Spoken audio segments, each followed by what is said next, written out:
Hey everyone, Brendan Snyder here. How are you? Thank you so much for joining me and welcome to Albums That Changed the Face of Music, Part 1.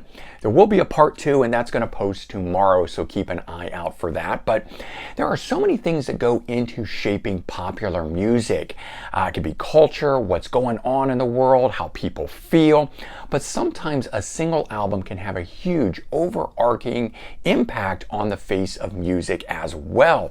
And that's the difference between a popular album and one that has changed the face of music. And we're going to run through 10 of such albums here. But before we get started, if you're new to my channel and you haven't already hit the subscribe button, please do. Also leave a comment, hit like. All those things help support my channel. I would greatly appreciate it. And of course, as an added bonus, by subscribing, you'll be able to stay up to date on all that's going on in the world of music, just like this with a video about the albums that have changed the face of music. All right, so I'm going to be doing this, as I said, as a part 1, and so we'll go A through M here, and then in the next episode we'll pick up with, I think, still M, and then run all the way through the end of the alphabet. All right, so kicking things off here, starting with the letter A. AC/DC Back in Black from 1980, their 7th studio album, which has sold an amazing 25 million copies just in the US, but an estimated 50 million copies around the world, and is actually the number 2 all-time selling album in the world, only behind Michael Jackson's Thriller. And so it's not only one of the best rock albums, but it's also one that is one of the biggest selling, so it's really helping to popularize rock music, keep it in the public eye and stuff like that. And I think that's a key feature of it today. But if we go back to the album at the time, Bon Scott had just passed away, brand new singer Brian Johnson comes in. Normally that would be the end of a band, but I think this album here helps show a lot of bands and people that you could change popular members and yet still be successful. It's one of the only times a band has ever done that, and I think it's one of the key things beyond just the success of this album that makes it what it is. All right, moving on to the next one. Asia, self-titled release, 1982, 4 million copies sold in the US, and the song Heat of the Moment went on to reach all the way number 4 on the Billboard Hot 100. So big selling album, big hit single that came off of this thing here. And this album here ultimately, I think, helped popularize the idea of the supergroup, leading to just lots of these turning up in the 1980s. But what it also did is that it showed that previous rockers could actually reinvent themselves. And that was just not something that had really happened a lot at that point, and more of this would be happening throughout the 80s. But you take something like a former popular music like prog and then simplify it a bit, and you have something new. And that's what was happening here with Asia, and ultimately leading to other albums like Yes and 90125, and just many others that came along and did the same sort of thing at the time. So taking something that was a former popular thing and turning it into something new, and this album was really one of the first times that that had happened. Next one, Black Sabbath, self-titled release from 1970, debut studio album, went platinum in the US, and arguably the first heavy metal album, making Sabbath one of the creators of heavy metal itself. And that in and of itself, I think, gives this album the position where it should be and what it has been able to do. But it's also got one of the greatest all-time metal songs on it, Black Sabbath. If you want to explain to anyone what heavy metal is, just have them listen to that song, and it'll immediately signify and set the tone of what heavy metal can be expected as. All right, next one up, and reason I'm wearing this shirt here, David Bowie, The Rise and Fall of Ziggy Stardust and the Spiders from Mars from 1972. Long title there. 5th studio album, went gold in the US and sold 8 million copies worldwide. And so as you're going to see on a lot of these, it's not always about how many albums it sells. I just like to give that as a defining element in terms of the album's popularity, because there's a lot of times that these albums do more in terms of their impact than necessarily just in terms of sales. So that's why I said at the beginning of this, it goes beyond popular albums and in terms of albums that instead impact. And so this one here is like that, where I think that the album has gone on to show the value of imagery and what David Bowie did with the makeup and the look and the stage persona and the presence and staying in character, naming the album as such, and basically being that character, where it was almost imperceptible as to who was David Bowie, who was Ziggy Stardust at that time. And that sort of thing would go on to really shape bands like Kiss and Queen. And so there's more of an impact from this album, not to mention that it is this great album, but it's the impact of what this album showed music could be beyond just straight up rock and roll and heavy metal and stuff like that. Next one up, Def Leppard, Hysteria from 1987, fourth studio album, 12 million copies sold in the US. This album here, in my opinion, really is about its production. It has great tracks on it here, but that amazing production done by Mutt Lange on here was a key factor in this album, an essential quality as to what I think put this album over the top. Like the previous album, Pyromania, this one here really set the tone for what a produced album could be and how far it could go. And it was even described at the time by Mutt Lange that essentially he wanted to make a hard rock Thriller, Michael Jackson's Thriller. And that album, which just had endless singles for days on it. So he wanted to produce this album to a degree that it could compete in the pop world, even though it was hard rock. And that was something that really hadn't happened, having albums cross over and do that sort of a thing. And this was one of the first albums to do just that. But the other thing it did was it did have a huge impact on the music scene at the time, because every band started scrambling, going for that sort of over 80s production style sort of sound. They wanted to mimic that and produce that and so forth. And we just had a lot of copycat type things come out in the wake of it. Next one up, the opposite spectrum, we've got Guns N' Roses' Appetite for Destruction from 1987, their debut studio album, selling 18 million copies in the US and going on to sell an estimated 30 million copies around the world.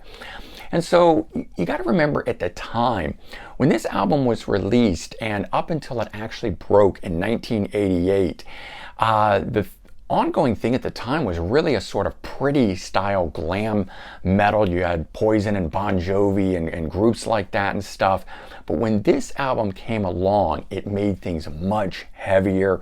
It made the image and the sound more gritty. And it really took glam metal, popular music of the day, into an entirely different direction. So while it didn't really create a genre shift, it totally created a musical style shift.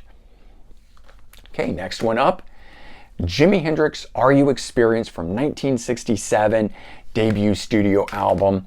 This one here marrying blues, psychedelia, and the guitar histrionics. I mean, how can we not talk about the amazing guitar shredding style of Jimi Hendrix?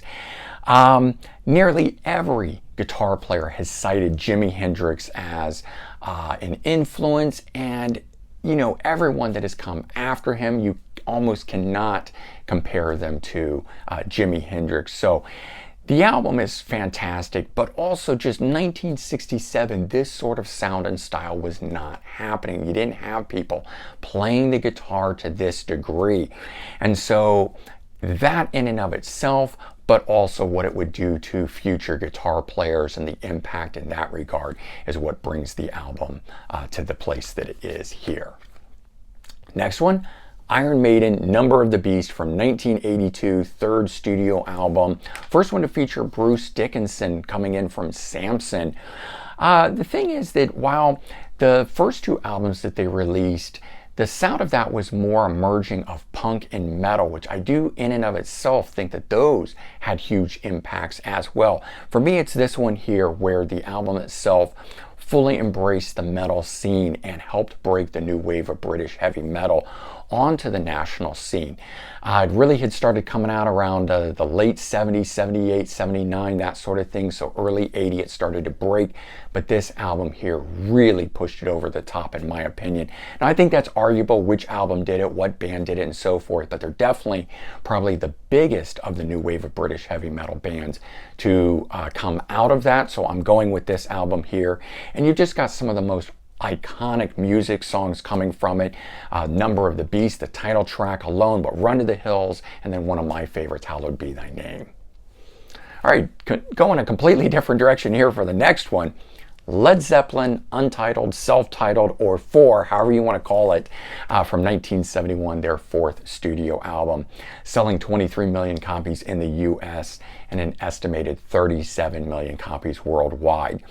And so while Black Sabbath, another fellow British band, invented heavy metal, Led Zeppelin, in my opinion, really popularized hard rock. They're not the inventors of it, but they definitely popularized it and really brought forth that idea of sex, drugs, and rock and roll.